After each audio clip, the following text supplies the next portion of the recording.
Hi guys, welcome to Tactim channel. Hope you're doing well. In this video, I'm gonna be showing you how to add stinger to OBS. So let's go to the OBS first. Then you have to click on this plus icon in the scene transition section and choose stinger. The third option, stinger. Click on stinger and then click on OK.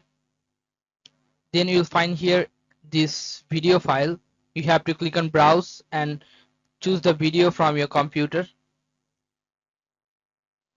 After choosing this, you have to click on this transition point. You can make the transition point to 500 ms. Now you can see the audio monitoring. You have to click on this drop down and choose monitor and output. Now you can click on OK.